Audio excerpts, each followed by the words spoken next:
রাতের ওমান সাগর, ঢেউয়ের শব্দ ছাড়া কিছু শোনা যাচ্ছে না, কিন্তু সেই অন্ধকার জলরাশির বুকে নিঃশব্দে ভাসছে এমন কিছু যেটার কথা শুনলে ওয়াশিংটনের পেন্টাগনে বসে থাকা জেনারেলদের ঘুম উড়ে যাওয়ার কথা।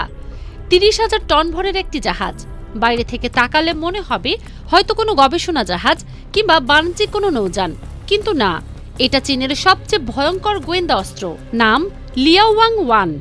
২০২৫ সালে কমিশন পাওয়া এই জাহাজটাকে বিশ্বের সামরিক বিশ্লেষকরা ডাকছেন ভাসমান সুপার কম্পিউটার নামে। আমেরিকার একজন থিঙ্ক ট্যাঙ্ক বিশ্লেষক নিজের মুখেই বলেছেন যে এটা স্রেফ একটা জাহাজ না, এটা পেটাবাইট পরিমাণ ডেটা চিবিয়ে খেয়ে এমন সব যুদ্ধক্ষেত্রের ছবি তৈরি করে যেগুলো খালি চোখে কেউ কোনোদিন দেখতে পাবে না। ৬,০০০ কিলোমিটার জুড়ে এর সেন্সর বাবল ছড়িয়ে আছে, মানে হরমুজ প্রণালী থেকে ধরে আরব সাগরের গভীর পর্যন্ত যা কিছু ঘটছে সবকিছু এই একটা জাহাজের পর্দায় ভেসে উঠছে। ৫টা বিশাল রাডার বসানো আছে এর গায়ে, একসাথে ১২০০ মিসাইল আর বিমান ট্র্যাক করার ক্ষমতা রাখে। কোন বিমান কোন দিকে উঠছে, কোন মিসাইল কোন দিক দিয়ে আসছে, সব ধরা পড়ছে এই জাহাজের ইলেকট্রোম্যাগনেটিক জালে। শি জিনপিং এর প্রশাসন এই জাহাজকে একা ছেড়ে দেয়নি। টাইপ 055 আর টাইপ 052D ডেস্ট্রয়ার দিয়ে চারিদিকে ঘিরে রাখা হয়েছে। চীন নিজে গুলি ছুড়ছে না ঠিকই, কিন্তু যেটা করছে সেটা হয়তো গুলি ছোড়ার চেয়েও ভয়ঙ্কর। ইরানকে তথ্য দিচ্ছে, শত্রুপক্ষের প্রতিটি নড়াচড়া ইরানের হাতে তুলে দিচ্ছে। কার সৈন্য কোথায় জড়ো হচ্ছে, কোন দিক থেকে হামলা আসতে পারে, কোন পথে জাহাজ এগোচ্ছে, সবকিছু। এক কথায় বলতে গেলে চীন একটাও বোমা না ফেলে এই যুদ্ধের দাবার ছকে নিজের গুটি বসিয়ে দিয়েছে। আর এই গুটিটা এত শক্তিশালী যে কোনো মুহূর্তে পুরো খেলার হিসেব উলটপালট করে দিতে পারে। এখন আসা যাক আসল রহস্যে। গত কয়েকদিন ধরে একটা খবর ঘুরছে যেটা শুনলে গা শিউরে ওঠে। ইরানের আধা সরকারি সংবাদ সংস্থা তাসনিম নিউজ দাবি করে বসেছে যে ইসরায়েলের প্রধানমন্ত্রী বেনিয়ামিন নেতানিয়াহু আর বেঁচে নেই। ইরানি ক্ষেপণাস্ত্রের সরাসরি আঘাতে তার সরকারি বাসভবন তছনছ হয়ে গেছে এবং সেই ধ্বংসস্তূপের তলায় তার জীবন শেষ হয়েছে বলে বলা হচ্ছে। শুধু তাই না, জাতীয় নিরাপত্তা মন্ত্রী ইয়াতামার বেন গিবিরও গুরুতর আহত হয়েছেন বলে জানানো হয়েছে। এমনকি নেতানিয়াহুর নিজের ভাই ইরানি মিসাইলে মারা গেছেন বলে রাশিয়া টুডের বরাত দিয়ে সোশ্যাল মিডিয়ায় ঝড় বইয়ে দিয়েছে এই খবর। আমেরিকার সাবেক সামরিক কর্মকর্তা স্টক রিটারের নাম জুড়ে দেয়া হয়েছে একটা এক্স পোস্টে। কিন্তু এখানেই গোলমালটা শুরু। যারা এই খবর যাচাই করতে গেছেন তারা বলছেন স্কট রিটারের নামে যে অ্যাকাউন্ট থেকে এই কথা বলা হয়েছে সেটা আসলেই তার কিনা সেটাই প্রমাণ করা যাচ্ছে না। কোনো ছবি নেই ধ্বংসস্তূপের, কোনো ভিডিও নেই, কোনো স্বতন্ত্র সূত্র থেকে কেউ কনফার্ম করেনি। জেরুজালেম পোস্ট সরাসরি গুজব বলে উড়িয়ে দিয়েছে, কিন্তু তারপরও একটা জিনিস কেউ অস্বীকার করতে পারছে না, ৭ মার্চের পর থেকে নেতানিয়াহুকে কেউ দেখেনি। একটাও নতুন ভিডিও নেই তার। বাসভবনের চারপাশে নিরাপত্তা এতটাই বাড়ানো হয়েছে যে সেটা নিয়ে খোদ ইসরায়েলি মিডিয়াতেই প্রশ্ন উঠেছে। ফরাসি প্রেসিডেন্ট ম্যাক্রোর সঙ্গে তার একটা ফোনালাপ নিয়েও রহস্যজনক কুয়াশা তৈরি হয়েছে। ইসরায়েলের প্রধানমন্ত্রীর দপ্তর থেকে এখন পর্যন্ত কোনো আনুষ্ঠানিক বিবৃতি আসেনি। সবচেয়ে সহজ কাজটা, মানে একটা ভিডিও বার্তা দিয়ে বলা যে আমি বেঁচে আছি, সুস্থ আছি, এটাও করা হচ্ছে না কেন?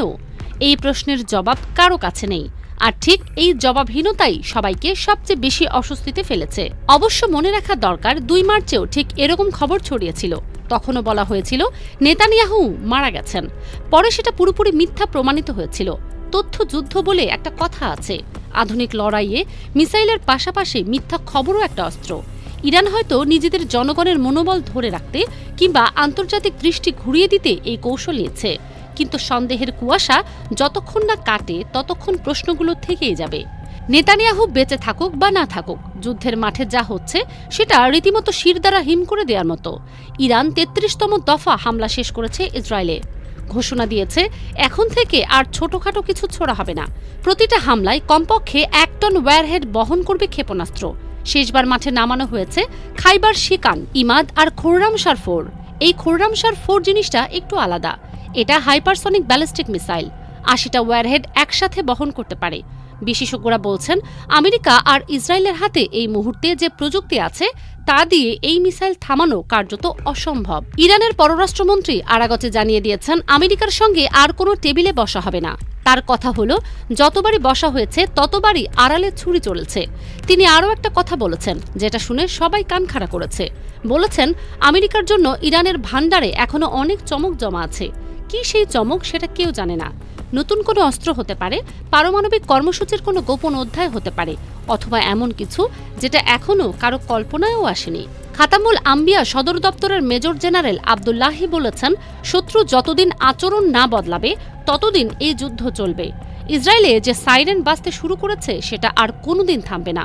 কথাগুলো শোনার পরে বোঝা যায় ইরান ছোট লড়াই লড়তে মাঠে নামেনি, দীর্ঘ যুদ্ধের প্রস্তুতি নিয়েই তারা দাঁড়িয়ে আছে। সবচেয়ে চাঞ্চল্যকর বিশ্লেষণটা এসেছে আইআরজিসির নৌবাহিনীর রাজনৈতিক উপদেষ্টা মোহাম্মদ আকবর জাদের মুখ থেকে। তিনি বলেছেন, তৃতীয় সপ্তাহটাই আসল পরীক্ষা।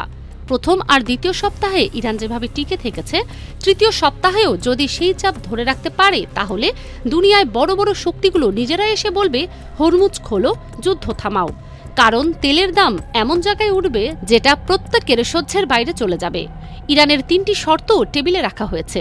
মধ্যপ্রাচ্য থেকে আমেরিকার সব ঘাঁটি গুটিয়ে নিতে হবে, স্বাধীন ফিলিস্তিন রাষ্ট্রের লিখিত চুক্তি করতে হবে, আর ইসরায়েলের ভবিষ্যৎ কী হবে সেটা পরিষ্কার করতে হবে। এদিকে ঠিক যখন ইরানের উপর সবচেয়ে বেশি চাপ, তখন লেবানন থেকে এসেছে অপ্রত্যাশিত পাল্টা ঝড়। গত 1 বছর ইসরায়েল বুক ফুলিয়ে বলে বেড়াচ্ছিল লেবাননের প্রতিরোধ গোষ্ঠীর শক্তি শেষ করে দেয়া হয়েছে, কিন্তু হঠাৎ করেই উত্তর সীমান্ত থেকে রকেটের বৃষ্টি শুরু হয়েছে। কফার ইউভাল, তালাত আল আজল, ইয়ারা সামরিক ব্যারাক, নাফতালি ঘাঁটি, রাফায়েল মিলিটারি ইন্ডাস্ট্রিজ কমপ্লেক্স, একটার পর একটা লক্ষ্যবস্তুতে আঘাত হানা হচ্ছে। ইসরায়েলি বাহিনীর হেলিকপ্টার বিধ্বস্ত হয়েছে।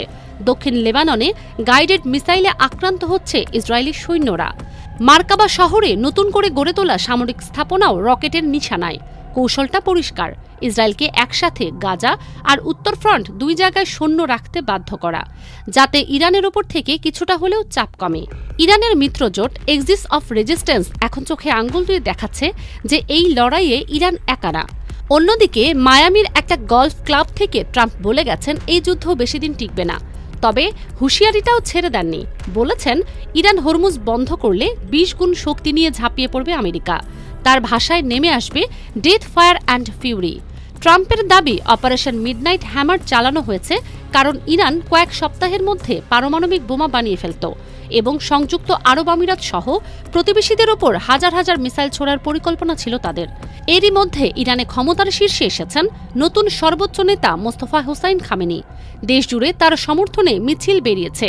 পুতিন অভিনন্দন জানিয়েছে, শি পিংজিন সমর্থন জানিয়েছেন। আমেরিকা চেয়েছিল ইরানের ভেতরে ফাটল ধরাতে, হয়েছে ঠিক উল্টো। জনগণ আরও শক্ত হয়ে দাঁড়িয়েছে নতুন নেতৃত্বের পেছনে।